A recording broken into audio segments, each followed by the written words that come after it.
नमस्कार साथियों, मैं डॉक्टर राजीव सिंह अपने चैनल अनुभूति में आप सबका एक बार फिर से स्वागत करता हूं। और साथियों, आज हम बात करने जा रहे हैं पशुओं की बहुत ही इम्पॉर्टेंट समस्या पर, और वो है पोस्टपार्टम एनिस्ट्रस की। क्या है ये? हमारी गाय भैंस ने बच्चा दिया, वो ब्याई, और उसके बाद एक लंबा समय निकलता जा रहा है, वो दोबारा मुड़ के हीट में नहीं आ रही, यानी वो गर्म नहीं हो रही। तो उससे क्या होगा? उससे होगा ये कि अगला हमारा जो पशु का जो साइकिल है लैक्टेशन का, वो लेट होगा, काविंग इंटरवल बढ़ेगा, और इस तरह से अल्टीमेटली फार्मर को नुकसान होगा। तो क्या करें हम ऐसे कि हमारा पशु जो है वो ब्याने के बाद समय से हीट में आ जाए, समय से गाभिन हो जाए। इसके लिए बहुत ही एक बढ़िया सा आपको उपाय बताऊंगा, बहुत ही आसान। तो आइए जानते हैं क्या है।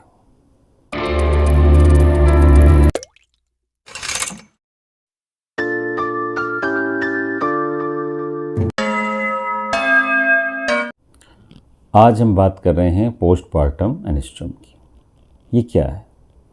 हमारी गाय या भैंस ने जब बच्चा दिया तो उस समय उसकी यूटेरस का साइज बहुत बड़ा हो जाता है, और उस साइज को वापस छोटा होने में, यानी जो ओरिजिनल साइज है उसको रिगेन करने में लगभग 1 माह का समय लगता है।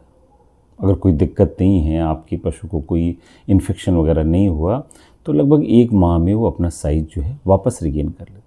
एक बड़ा यूटेरस जब बच्चा देने के बाद जिसका वज़न लगभग 10 किलो के आसपास हो जाता है, वो वापस से 1 महीने बाद लगभग 1 किलो का हो जाता है और छोटा हो जाता है। यूटेराइन इन्वोल्यूशन के बाद हम ये एक्सपेक्ट करते हैं कि अब पशु जो है वो हीट में आएगा और उसके बाद वो फिर से गाभिन होगा। तो यानी लगभग 2 माह का समय हम मानते हैं जिसमें हमारे पशु को बिल्कुल फिट होना जाना चाहिए, और उसके बाद उसको हीट में आना चाहिए और फिर से कंसीव करके गाभिन हो जाना चाहिए। लेकिन अगर ऐसा नहीं होता है, ये 2 माह वाली बात 3 माह, 4 माह, 5 माह, कई बार मैंने देखा 7-7, 8-8 माह निकल जाते हैं और पशु ब्याने के बाद हीट में नहीं आता है।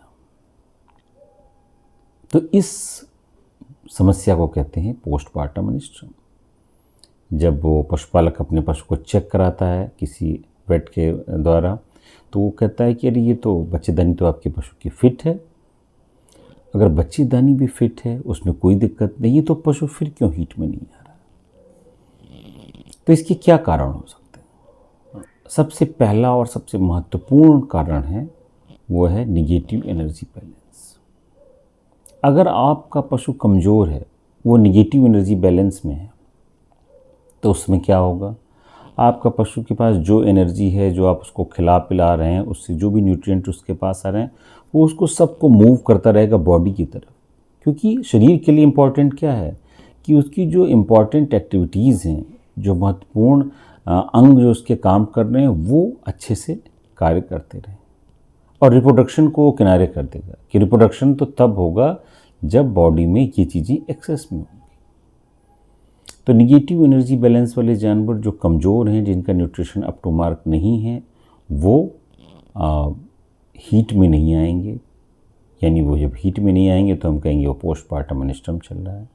तो अगर जानवर आपका निगेटिव एनर्जी बैलेंस में चल रहा है, तो हमें उसे पहले पॉजिटिव एनर्जी बैलेंस में लाना होगा। उसके लिए हम उसे संतुलित आहार देंगे, हम उसे बाईपास फैट दे सकते हैं, हम उसे अच्छे मिनरल मिक्सचर्स दे सकते हैं, हम उसे कुछ प्रोपाइलिन ग्लाइकॉल बेस्ड प्रिपरेशन दे सकते हैं जिससे उसे एनर्जी आए, वो खाना पीना ठीक से शुरू करे। तो पहली वजह जो थी वो थी निगेटिव एनर्जी बैलेंस की। दूसरी वजह क्या है? दूसरी वजह है सक्लिंग इफेक्ट। जब तक पशु को हमारी गाय भैंस को उसका बच्चा जो है सकल करता है, यानी उसका मिल्क पीता है वो, तो सक्लिंग इफेक्ट ऐसा होता है जिसकी वजह से एक न्यूरल मैसेज जाता है बॉडी में, एक हार्मोनल फीडबैक ऐसा बॉडी को मिलता है, और जिसकी वजह से जो रिप्रोडक्टिव हार्मोन है जैसे GnRH, इसका सिक्रेशन जो है उस निगेटिव फीडबैक की वजह से रुका रहता है और आपका पशु हीट में नहीं आता। तो ये भी एक वजह है। सक्लिंग इफेक्ट जो है ये भी एक साइंटिफिक रीज़न है जिसकी वजह से आपका पशु हीट में नहीं आता। तीसरी वजह क्या हो सकती है? कोई यूटेराइन डिजीज़ हो जाए, मेट्राइटिस हो जाए सीवियर, तो इनकी वजह से भी पशु हीट में नहीं आता है। उसका हीट जब वो इन्वोल्यूशन ठीक से नहीं होगा, और इन्वोल्यूशन ठीक से नहीं होगा, यूटेरस का साइज इनलार्ज रहेगा, उसमें इन्फ्लेमेशन रहेगा, सूजन रहेगी, तो ऐसा पशु भी हीट में नहीं आएगा। तो लेकिन हम आज बात कर रहे हैं ऐसे पशुओं की जिनमें यूटेराइन इन्फेक्शन नहीं है, जो खा पी रहे हैं, सब कुछ ठीक है, और उसके बाद भी वो हीट में नहीं आ रहे। नेगेटिव एनर्जी बैलेंस में भी हम नहीं कह सकते वो फिट हैं। तो हम क्या करेंगे? मैंने बताया, अगर आपके पास कोई भी ऐसा पशु है जो हीट में नहीं आ रहा है और जिसको 2 महीने से ज़्यादा का समय हो गया है, तो सबसे पहली बात ये देखिए क्या उसकी डिवर्मिंग हो चुकी है। हम उसे कीड़े की दवा दे चुके हैं। अगर नहीं दी है तो हम उसकी डिवर्मिंग कराएं, उसे बढ़िया मिनरल मिक्सचर दें जिससे वो नेगेटिव एनर्जी बैलेंस से निकलने में उसे मदद मिले। हो सके अगर वो ज़्यादा कमज़ोर है तो उसे बाईपास फैट भी दे दें। पर डे उसे 100 से 200 ग्राम उसके मिल्क प्रोडक्शन के हिसाब से बाईपास फैट दे दें। तो ये उपाय आप कर सकते हैं।